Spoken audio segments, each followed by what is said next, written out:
Halo sahabat Ceta, bertemu lagi dengan Cetapedia. Kali ini Cetapedia akan menjelaskan lanjutan dari struktur dan fungsi jaringan pada tumbuhan. Nah, kali ini Cetapedia akan menjelaskan mengenai batang ya. Tapi sebelum kalian nonton video ini, kalian harus subscribe dulu nih dan juga nyalakan loncengnya agar kalian tidak ketinggalan saat ada video baru dari Cetapedia. Terima kasih.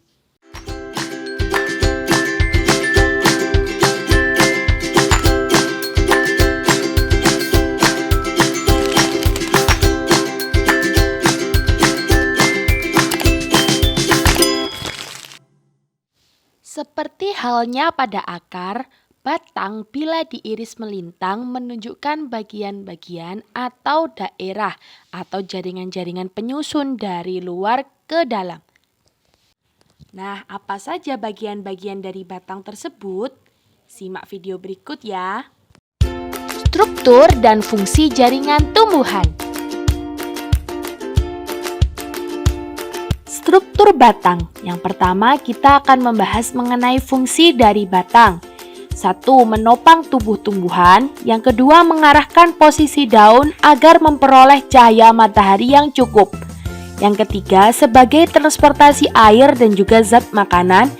Yang keempat, pada rimpang kunyit dan umbi kentang, yang sebenarnya adalah batang, berfungsi sebagai tempat menyimpan cadangan makanan. Struktur batang dapat kalian lihat pada gambar berikut ini ya. Merupakan gambar penampang melintang batang, tumbuhan dikotil, dan juga monokotil. Nah, untuk yang pertama, kita akan membahas mengenai epidermis ya, merupakan jaringan terluar dari batang. Nah, pada batang dikotil dewasa, epidermis akan rusak dan digantikan oleh periderm atau jaringan gabus. Periderm ini memiliki kambium gabus atau velogen. Velogen membelah ke arah luar membentuk velum dan ke arah dalam membentuk veloderm. Fungsi dari epidermis yaitu untuk melindungi jaringan setelahnya. Yang kedua yaitu korteks. Karakteristiknya tersusun oleh jaringan parenkim. Pada batang dikotil, lapisan korteks yang paling dalam adalah jaringan endodermis. Biasanya, sel-selnya mengandung amilum. Batang endodermis dan perikambium tidak tampak jelas. Nah, pada monokotil tidak ditemukan endodermis. Terdapat kolenkim dan sklerenkim sebagai penyokong tubuh. Fungsi dari korteks yaitu untuk transportasi hara dari epidermis ke teras akar, serta untuk menyimpan cadangan makanan. Yang ketiga yaitu silinder pusat atau stele. Karakteristiknya terdiri atas 3 bagian, yaitu perikambium, jaringan pengangkut, dan juga empulur. Memiliki berkas vaskuler yang menyebar pada empulur. Fungsinya untuk mengangkut air dan mineral ke seluruh tubuh tumbuhan.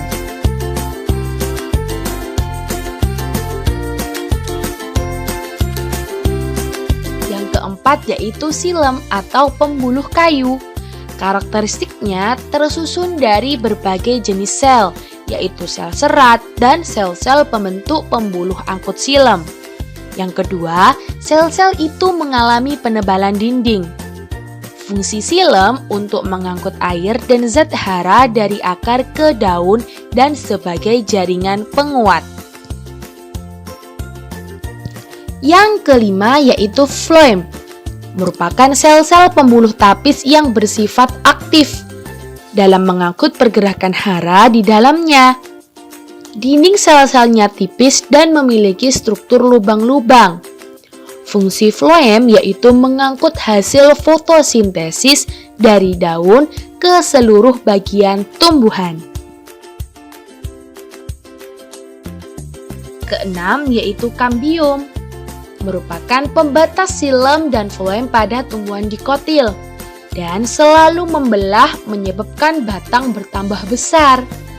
Fungsinya sebagai medium atau sebuah jalur lintasan dari zat hara yang melakukan pergerakan dari tanah menuju ke daun.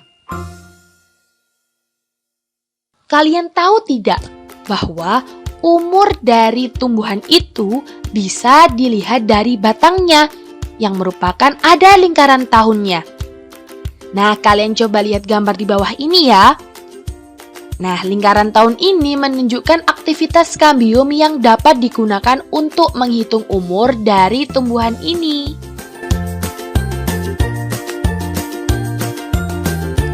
Perbedaan batang tumbuhan monokotil dan juga dikotil. Meristem interkalar pada monokotil ada, sedangkan pada tumbuhan dikotil tidak ada. Batang pembuluh angkut pada tumbuhan monokotil tidak bercabang dan tersebar, sedangkan pada tumbuhan dikotil bercabang-cabang dan teratur dalam susunan lingkaran atau berseling radial. Yang ketiga, morfologis dari tumbuhan monokotil beruas, tidak bercabang, dan tidak mengalami pertumbuhan sekunder yang serupa pertumbuhan diameter. Nah, yang dikotil ini tidak beruas, bercabang, dan mengalami pertumbuhan sekunder. Yang keempat, yaitu kambiumnya. Monokotil tidak ada sehingga tidak dapat tumbuh membesar, sedangkan pada dikotil terdapat kambium. Yang kelima, daerah korteks dan empulur monokotil tidak dapat dibedakan, sedangkan pada tumbuhan dikotil dapat dibedakan. Jari-jari empulur pada tumbuhan monokotil tidak ada, sedangkan pada tumbuhan dikotil ada berupa deretan jaringan parenkim di antara berkas pengangkut. Nah, itu tadi merupakan penjelasan mengenai struktur, jaringan, dan juga fungsi dari batang. Selanjutnya, kita akan menjelaskan mengenai struktur dan jaringan pada daun. Tapi di part 3 ya. Jangan lupa untuk tonton juga di part 1-nya. Jangan lupa juga untuk subscribe, nyalakan loncengnya, like semua video Cetapedia, dan share ke semua teman-temannya agar kita dapat belajar bersama. Terima kasih.